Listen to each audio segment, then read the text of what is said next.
Paladin, or my 10th level Paladin. I'm here with Richard August. This is the third time I'm recording, but I don't know what order I'm releasing these. So if you're enjoying this, wherever you're enjoying this, Richard was my third guest. Welcome, Richard. Introduce yourself. Hi, thanks for having me. Yeah, I was glad to do it. I was interested in talking to you. We don't really talk a lot online, but I like to get to know other gamers, especially in this medium. I think one of the things we've lost as players, because we're so busy arguing about the things we hate about one another, is we forgot our love of character. And everybody's got a character story that they want to tell. Yeah, I have an ulterior motive for this podcast. I apologize. I may have to now release this very late in the series because I gave away my secret. But I think that there's something lost about the fact that we don't want to talk about our characters, or we're sick of tired of hearing about other people's characters. Everybody's got one good story, whether or not they make good characters or not. I think everybody's got one good story in them. So, I think you're right. I think it's become the cliche is, oh my god, you're not going to tell me about your character, are you? And I think right. Is that a response to having writing in the industry? Do you think, working in the industry, is that the same for people who haven't spent it's about 5 or 6 years for me. I think it's a lot longer for you. Yeah, I think if you go to cons and people know that you write stuff, you end up getting stories that maybe you don't want to hear. No, yeah, certainly. I've attended over 100 conventions in my life, most of them behind a booth, and you get stories from people that you really don't want to hear. And so we would get very good at deflecting them and finding ways to drive people kind of nuts after a while, because 4 days at Gen Con, you're exhausted on a Sunday, and somebody comes to you and they want to talk about your character, so you have to find a way out of that because your patience is just worn thin. And you don't want to be rude, but at the same time, you do have other things to do. But that said, if somebody has a good story about their character, you do want to hear it. You do want to sit down. You want to find out, well, what is it about this character that this person loves? Why are these stories so good? What is the game master doing right? What are you doing right that your character came out like this? Yeah, completely. That's the thing, isn't it? It's a good story in the right setting. And it doesn't matter how long you've been playing or how jaded you are by certain aspects or whatever. But it's still, it can make you feel like you did the first time you ever got to tell anybody, I've just bought this new kind of armor for my character and it does this. Right. And there was this guy I met at Gen Con through Storn Cook. Storn Cook's an artist, and his friend Rick Tyler was there after hours at this bar. And he and I just started talking about his character and my campaign.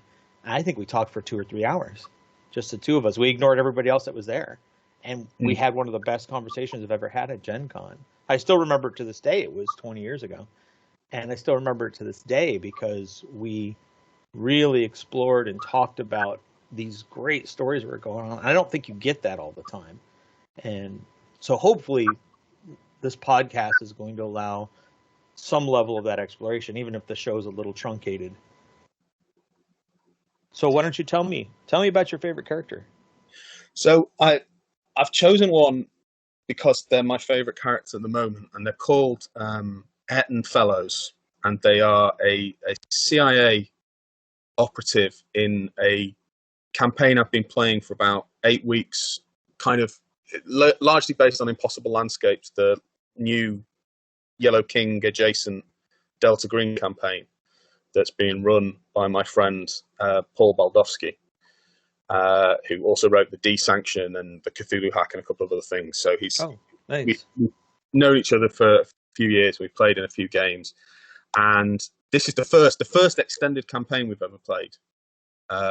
It's always been one shots with me running something, then him running something, and another player friend of ours, Simon, running something.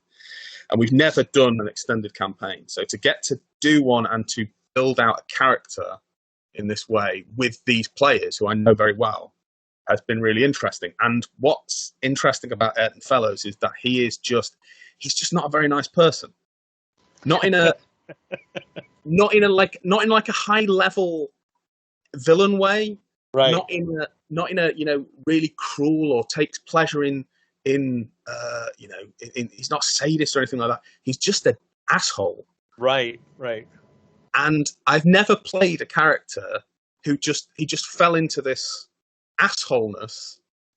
And it's just been really interesting to me how refreshing it's been to play Right. someone Right. It probably who comes isn't as no constrained. surprise. That's my wheelhouse, by the way. Is playing is playing asshole characters. But go on. I'm sorry, I interrupted. So it's something I've never really played before. I played wise asses and that kind of character. But I've never played somebody who is just constantly determined to see the worst in everybody and everything, and it's been it's been really refreshing and a lot of fun to play. I It. think Oh, go ahead. partly in contrast to the perhaps kind of heroic vibe of a lot of games that I get drawn into nowadays. I think one of the things that ends up happening in gaming, and I want to ask some questions definitely, but I think one of the things that ends up happening in gaming is people confuse nice with good in role playing games because we look at the alignment chart, and so if you're nice to me, you must be good, and if you're a jerk to me, you must be evil, and those things have nothing to do with one another. You can be a jerk and still be nice, or you can be a good guy who's evil. Those are things that we know exist, but our initial reaction, especially when the characters run into an NPC who's just a jerk, they just assume that he's also evil, and now they don't like him, and they don't want to work with him, even if he's the most helpful NPC out there. And so, what is it? Give me an example of one of the things that you've enjoyed with this character about being a jerk and getting away with it. So there's just so basically the without wanting to spoil impossible landscapes, there are two parts to it. One part takes part in the 90s, and then the next part takes place in 2015. And so the characters have either left an organization or they're still there, etc. So that Fellows was kind of in on the ground floor. Well, not on the ground floor, but he was involved in the CIA's murkiest moments in terms of things like Iran Contra and stuff like that. Right. And then ascended to some level of power during the Bush administration, and come Obama, is swept aside and kind of put out to pasture, but has knows where all the bodies are buried, and is just relentlessly belittling to all the other Delta Green agents who, so one of them is from the EPA. And so, of course, every time he says anything, it's, and I'm going to adopt a kind of over-the-top New York accent, goes, "What the fuck do you know? What the fuck have you ever done for this country? Protecting some fucking trees? You know what I did? You know what I used to do?" And it's this kind of, it's just... Wonderful. Self-aggrandizement is surprisingly fun to play. Right. Absolutely. Yeah.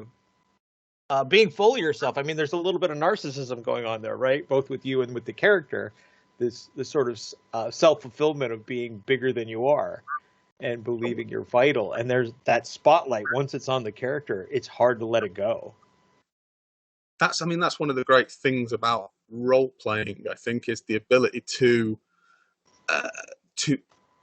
indulge not like your worst aspects, but those parts of yourself you're aware don't fit into polite discourse and daily daily activities with people. You can't swagger around all the time demanding that people pay you attention just because just because you think you're smart or something. But in a role-playing game, you can let those less attractive parts of yourself have free reign, and there's a lot of fun and a lot of humor as long as you recognize that those are bad parts of yourself, or certainly parts of yourself that you need to keep under tight control. I talked about this when I talked with Mike. It was the idea that when you're the villain or the bad guy in a story, you can sort of set a pace for things, and you can give other characters a lot of room. And it's sort of being generous, I think. When you play that kind of character, you're giving the nicer people room to, oh my God, I'm not like that, am I? And when they come into the forefront, they're a great contrast to what it is that you're doing.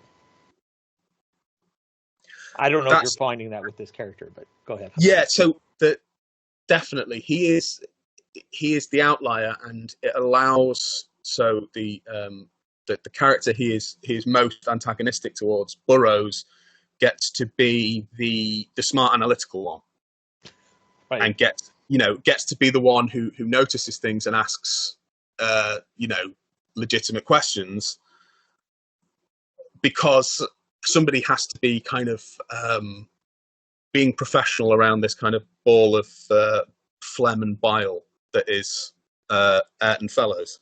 And I think it does, as long as, you have to be careful not to overplay it and simply become the only character getting a speaking part. But if you use that the moments when he does speak correctly, it allows everybody else to almost take the game more seriously in a way as well. I've gone on record as saying that I don't like the show Firefly, and I think you've hit the nail on the head as to one of the things that I don't like about it. I've become a lot more loose about my opinion. I don't go saying it every day like I used to, but I think one of the flaws of the show is that Nathan Fillion doesn't give anybody else room to play on that show, and that kind of writing where the spotlight is just on you and everybody's just there to support and grant it. I don't like House either. It's the same problem, right? That character needs to be part of an ensemble, and when they're the top of the pyramid, it gets tiresome really fast. So it's nice to hear that you're giving space to everybody, and because it's very easy to ball hog, right? When you're playing, does that translate in English? Yeah, definitely. Yeah. Okay. I mean, you're totally right about House. There's one plot on House, and it's House is right. Yeah. Yeah, exactly. Every episode is just people disagreeing with House until he's proven right. Right. And the fact they managed to get 200 episodes out of it or whatever is a testament to the fact that people will watch anything if Hugh Laurie has a beard. I think there's a lot of comic book writers that do this too. They have the same, every story is the same, and they're doing the same thing with their characters, and they all talk in this sort of meta-conferencing manner. And then in the end, oh, you were right after all. And if you read one of their stories or you see one episode of House, you've seen them all. But we're getting away from your character. Tell us about something that he did where he was right, where everybody had to stop and go, oh, crap, we should have listened to you. That is a tough one. Not because he's been consistently wrong, but because the nature of the campaign exists to constantly wrong foot the players. And also we are analytical to the point of paralysis at the moment. So we did spend most of one session, but we took it. There was a handout which we spent a good half an hour photoshopping and examining what I'm fairly certain is incidental imprints on the paper just to make it look worn and interesting. We were convinced was a hidden message for a long time. So I think actually that might be it, because about halfway through that I said, this is getting. We should fucking do something. We're just sitting around here, just staring at a fucking screen, and and eventually forced people to stop endlessly zooming in and zooming out and changing the contrast to try and work out whether Dennis Detweiler had indeed concealed a message embedded in this parchment, this sepia-coloured piece of paper. Wow! It did got it, and despite it sounds incredibly dull, but actually it was a lot of fun. That doesn't sound dull to me. I get it. No, but go ahead. It's one of those. I think if you're with the right group of players, or possibly in this instance the wrong group of players, because you're all kind of interested in the other person's theory and seeing how they're getting to it, and what was the word? Was the word fault? I think, and could that relate to some of the other things we'd encountered in our in the earlier part of the adventure? And it all got extremely kind of almost masturbatory, but certainly certainly kind of what's the word? It's like reflection, but it's not refractive. Everything was reflected back in on itself. So it was kind of not unthematic in terms of how the campaign builds and how details come back and reflect upon one another.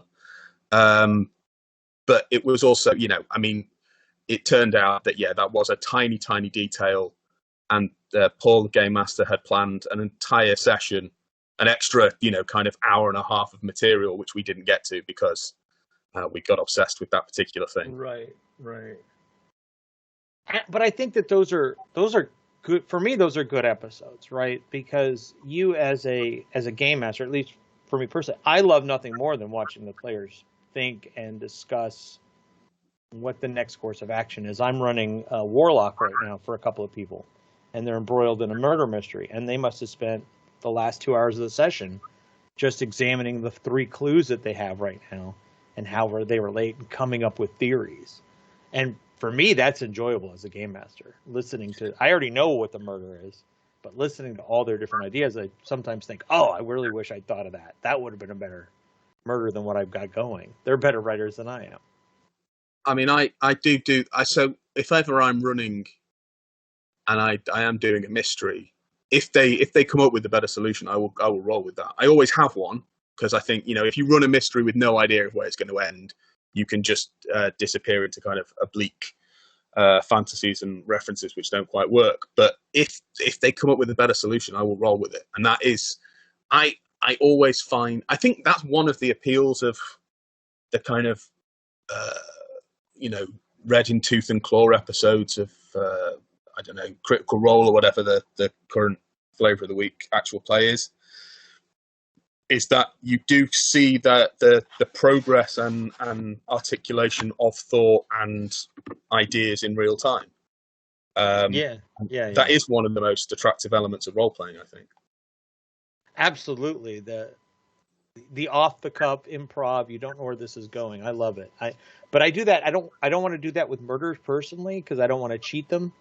If I've somehow messed up a clue, I don't want to. There's no way that their answer could have been because I forgot about this one clue. But I'll do that with traps. I'll let them figure out how the trap works, and whatever they come up with that sounds great. Yep, that's how the trap works. Because that doesn't throw a wrench into maybe 10 hours of play the way improving an answer to a murder might. I mean, I think that renders traps far more interesting. Traps as a mystery as opposed to an event is probably the most interesting approach to traps. Yeah. Well, that's how I run them. That's how I do them. But I do the same thing with secret doors too. No, that's cool. Yeah, I because I often think they are so unmotivated that I often leave those elements, even in but that's a cool way of doing it, which I'd never thought of, and now I'm going to put more traps in. I think that's because it becomes a mystery, but a mystery without the need to do the kind of grand scale macro work of a whole session or 2 session or 3 session thing where you're building out a mystery like that. You can blame the Dungeon Master's Guide. The first edition Dungeon Master's Guide taught me to do secret doors that way when I read that example of play.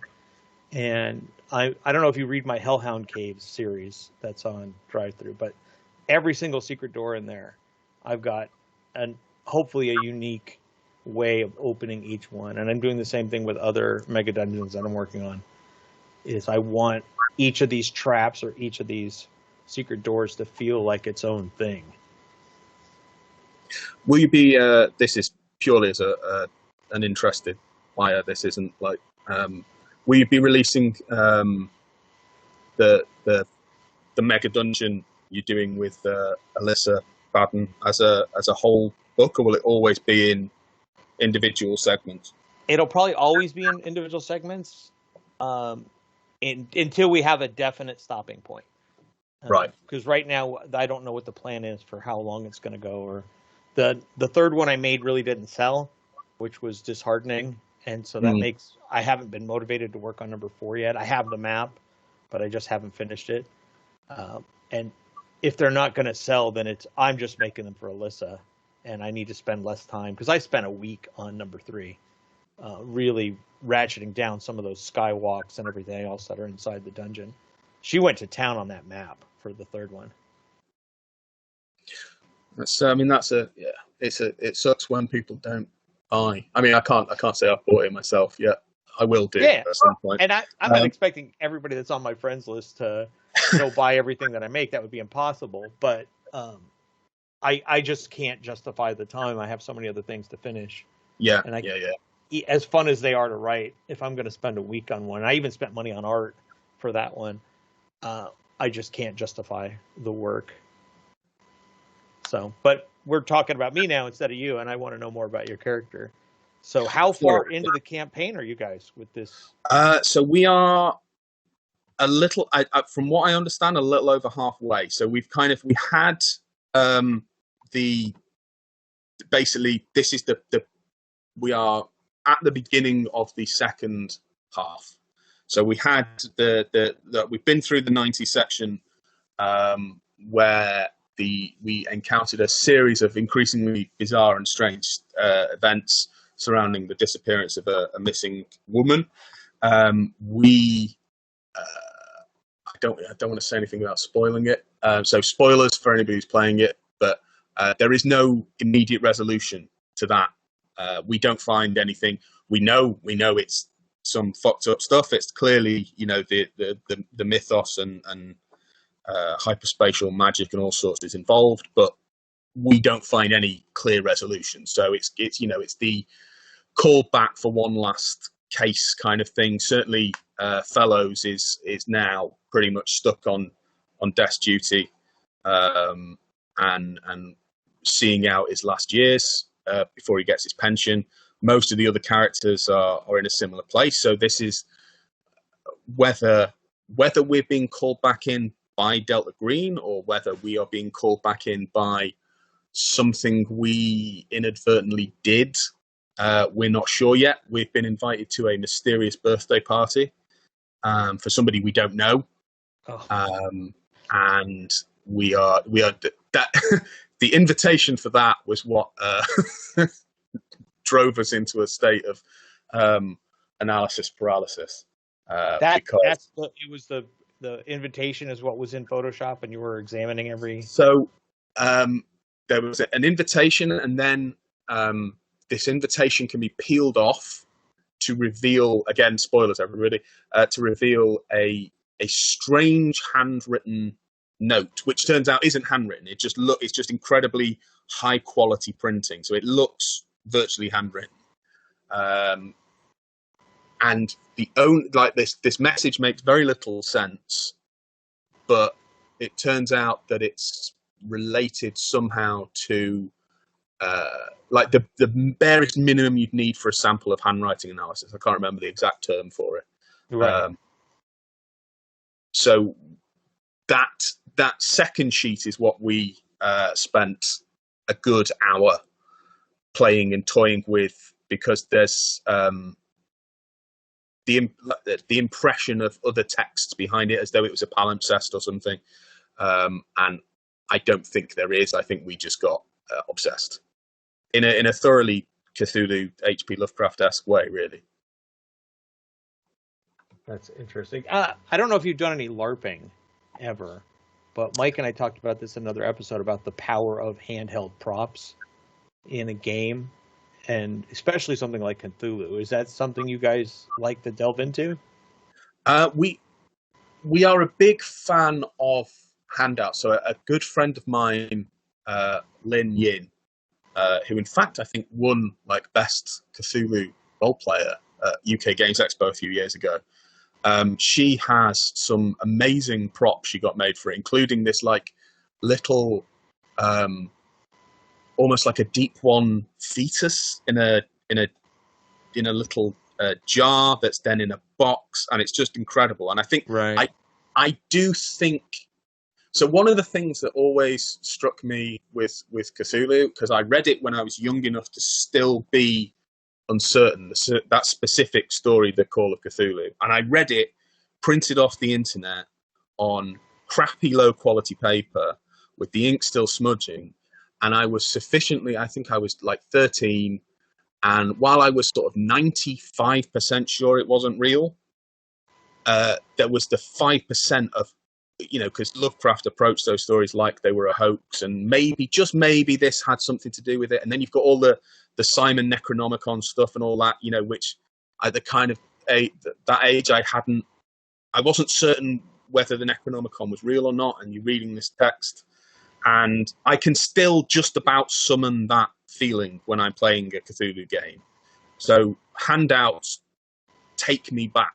They are incredibly kind of to get really pretentious. They're very Proustian, and yeah, they are easy to get obsessed with. And there's a lot of very high quality ones in Impossible Landscapes.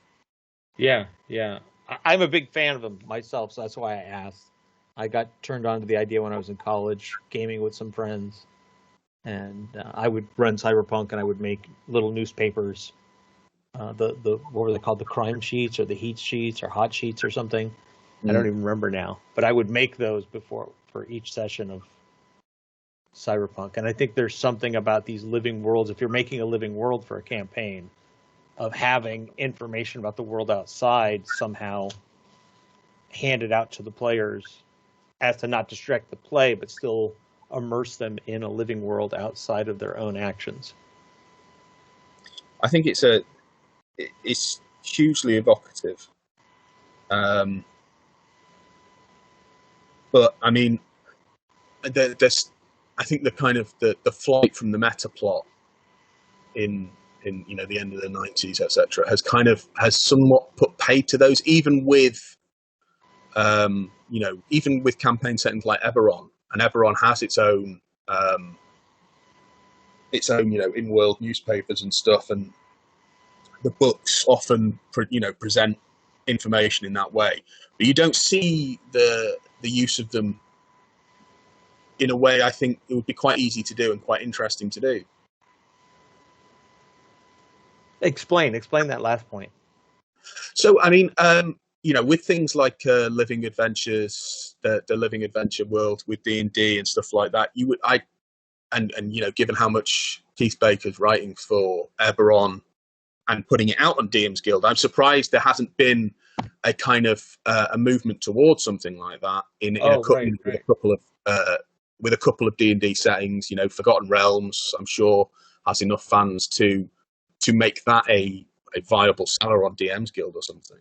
And I just wonder if it's still the hangover from the kind of the meta plot boom in the 90s, whether people just try and stay away from that unless it's for their home games.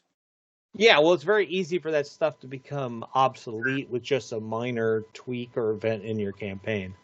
I could see that, but I also don't see why you couldn't just make something so generic that, here's some stuff that's going on in the town.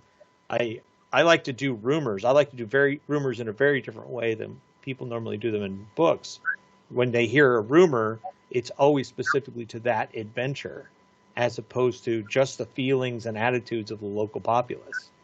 And I think when you do rumors in such a way, imagine rumors where you've got people in the modern day bickering online about politics. Well, move that back 1,000 years. Were people any different in a Middle Ages village complaining about taxes or complaining about the manor lord when he's not around? So I like to write rumors in that way to make the setting feel more real. I'm a huge fan of rumor tables and weird adventure hooks and things like that, and I think they're one of the almost as compelling as any setting information, any actual setting fact or truism or anything like that. It's better to have 4 or 5 rumors, one of which might be true, than 3 here's a page or a paragraph of facts. They're more interesting to write for a start. And yeah, I think they're more interesting to read. Yeah. Sorry, I've derailed the conversation again. No, this is fantastic. This is what the show is about. Or I don't even want to call this a show. This is just what we're talking about. Let it flow where it's supposed to. But I do want to know more about your character and what it is that you like about him. How the other characters, how the other players are reacting to this. If you guys have enough trust at the table that they know, okay, we've been gaming long enough to know Richard's not just pissing in our ear here. He's not being he's not taking the piss. That's the phrase you use. That is indeed. He's not taking the piss with us. He's actually exploring something new because there's something here to be gained through this kind of play. And I think I hope I have. I mean, certainly there's so there's that great thing you get where people start to talk about your character like they're a real person, and that his reaction is not my reaction to information. And so, if I say, I'll be playing tonight, etc., there is a distinction between me playing tonight and the character I'm playing being there. They're kind of two different manifestations. Yes, you don't get Ayrton Fellows without me, but his response to it is not how I respond or react to things. And once you get that, I think you know that people understand that this is a character and the character is playing a role. I know you are playing a role, but the character is doing something necessary and valuable for the game. Yeah, as I said earlier, I've attended a lot of conventions, and early on, when I was in my early 20s, I would go to a convention and you would see people being handed these random characters, and you never knew if somebody was just a jerk all the time or that character that they're playing is supposed to be a jerk. And you'd see a lot of hurt feelings with strangers at game tables. And why are you being like this? And that sort of thing. And especially late in the convention when you're tired, there's this lack of compunction to bite your tongue. And so we would have arguments at the table, at least at my local con, where people didn't like how one another were talking to each other. And I think you don't have that problem when you're playing with people you trust and and that they'll give you the space and the rope to be the jerk that you say that your character is. Yeah, and I mean, it does help that certainly. So I've played with Lee, who is one of the players, quite a bit, but I played a lot with Simon and Steve, and who are the other two. And there is a recognition that this is a character. And not all also, I think it helps if not all your characters are the same. This is certainly, as I said, I've never played a character who was this abrasive or irascible before. It's just not the kind of thing I've done. I usually go for kind of laid back, chirpy sorts, really. So it was kind of weird for him to have become this. It's not necessarily how I planned it.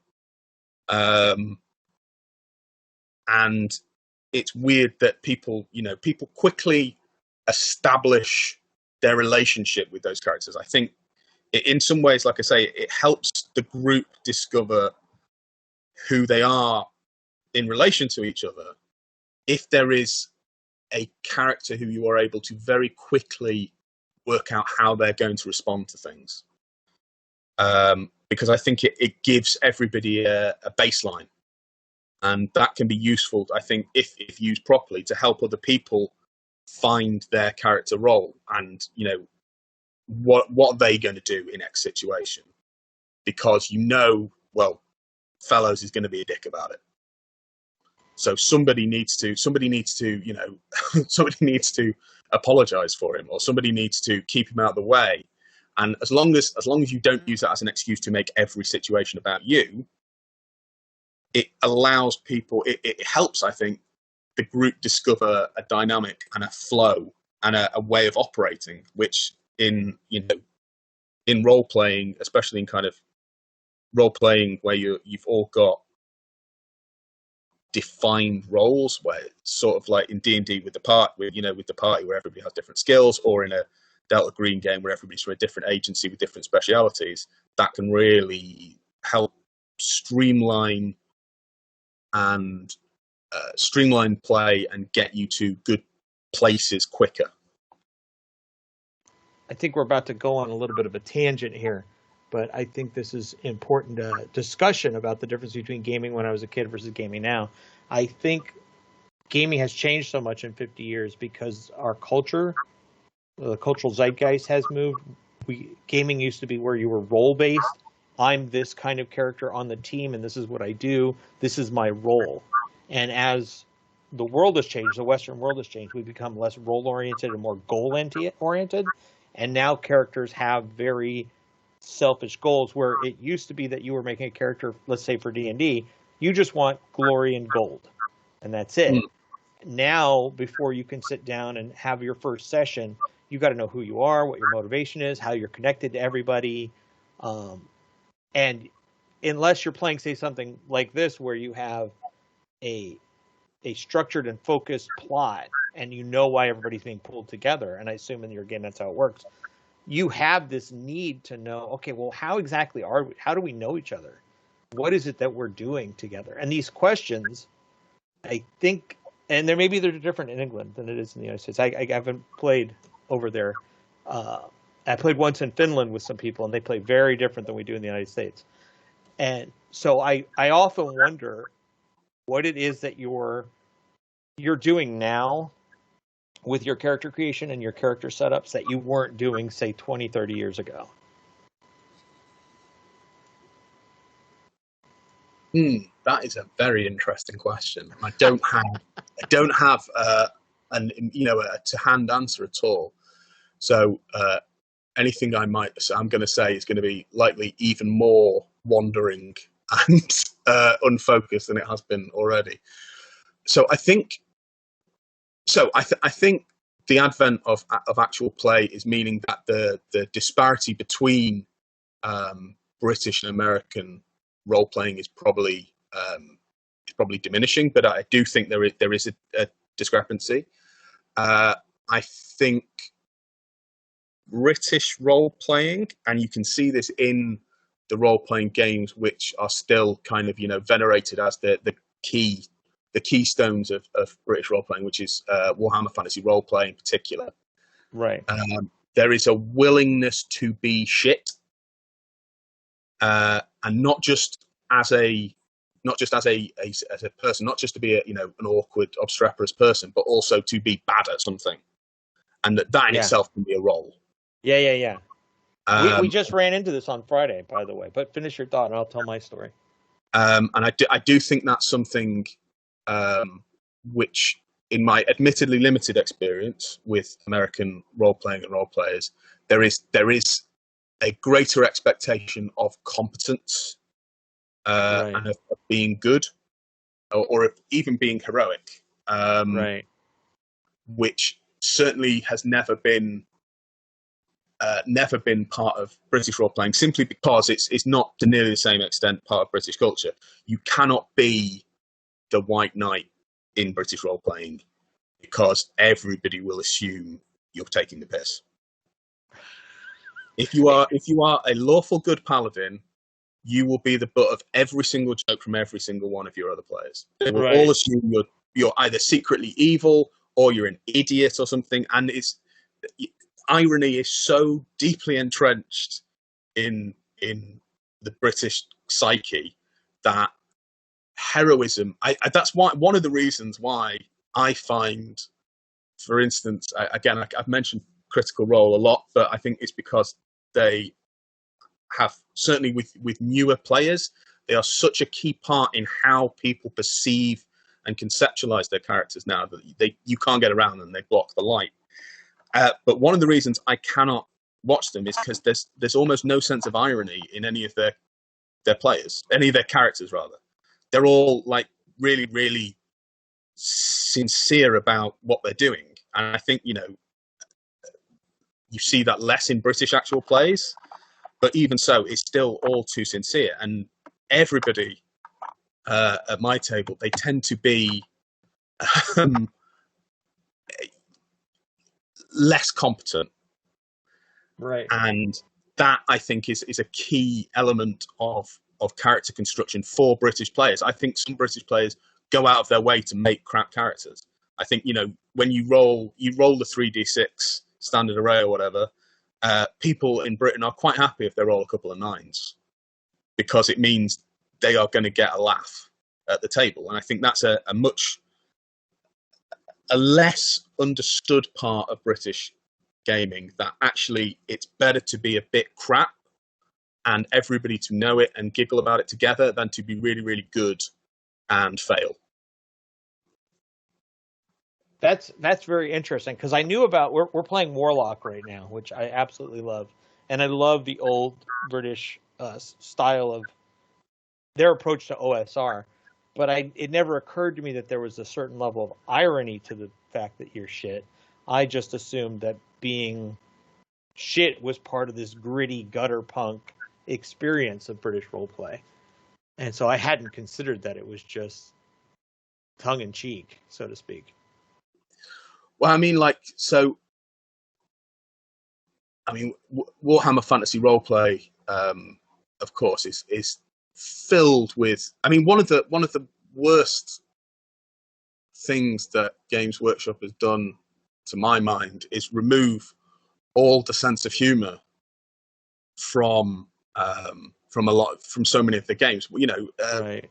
Warhammer 40,000 emerges from Judge Dredd and Nemesis the Warlock, and for a long time the over the top fanaticism of Space Marines and the Imperial Guard, etc., was so deliberately and so outrageous that it was clearly a satire of that kind of fanaticism. You don't get that anymore. That's gone. Right. One of the great things Cubicle 7 have done with the Warhammer Fantasy Roleplay line is, to a lesser extent than I think it was originally there, but still they keep the slight silliness, the bad German pun names, the fact that there were so many Thatcherite references and stuff like that in the original Warhammer. And there's Boris Johnson references in the latest Cubicle 7, and this kind of level of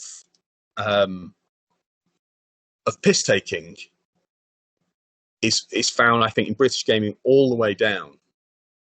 And so Warlock is I like Warlock a great deal too. I think the art is stunning, and perhaps one of the things I don't think it quite gets to the same extent that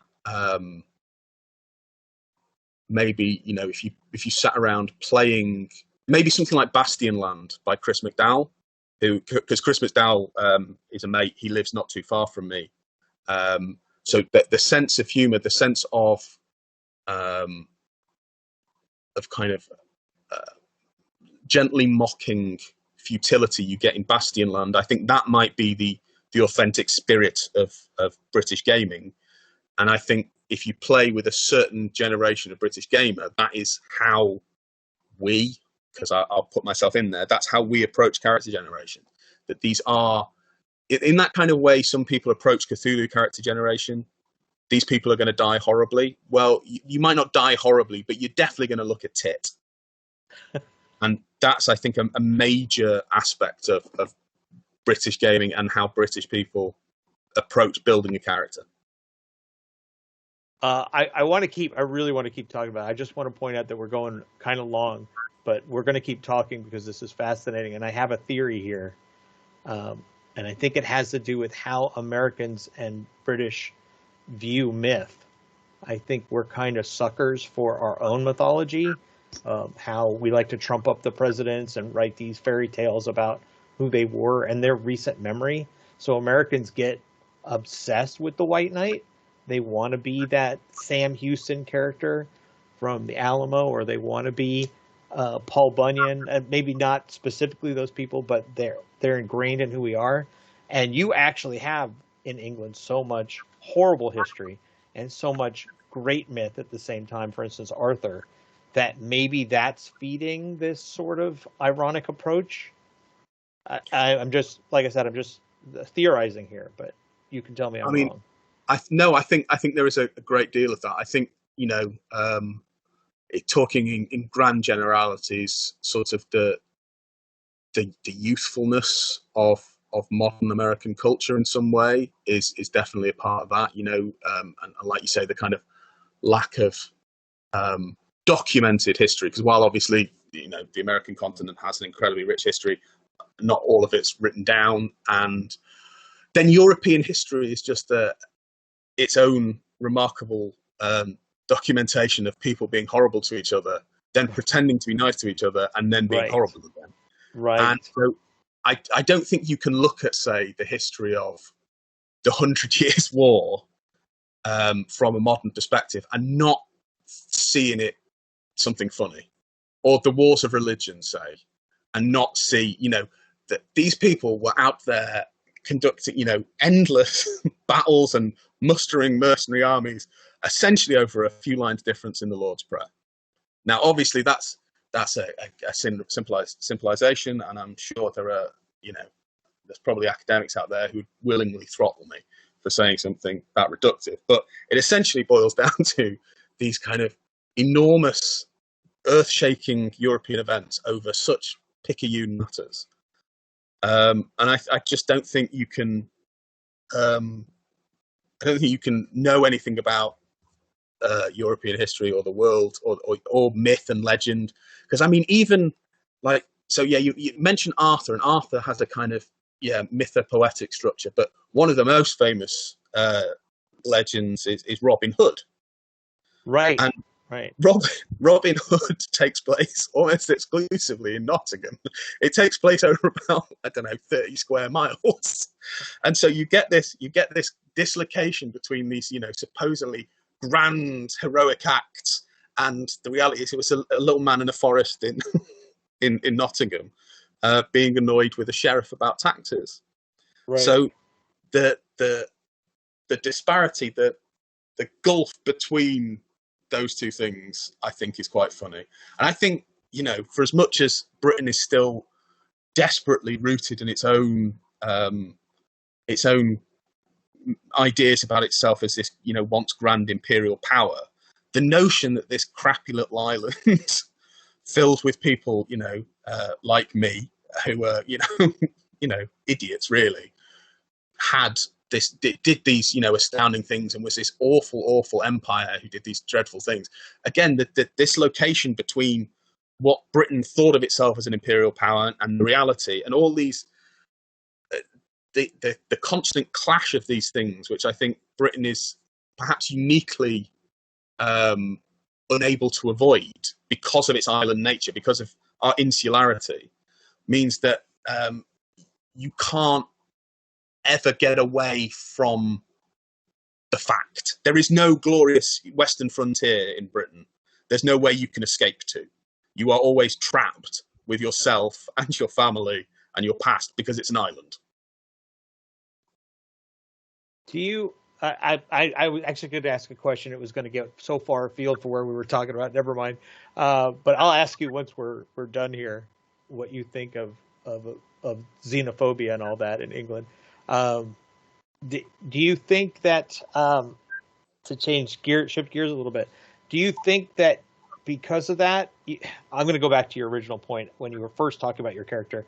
You were talking about the eras of the CIA that your character worked through. And I've played those kind of characters before, and I've never really sat down and thought, who were the presidents that I was under during these eras? Do you think that because you have an outsider perspective that those details were more important to you when you were making your character, the same way I would obsess about characters if I were trying to play someone from England? Yes, I do think that's important. I also think that I'm constantly amazed by how much. We were talking about British television earlier, I think, before we started recording, but how much kind of British television now makes its way to the States. But yeah.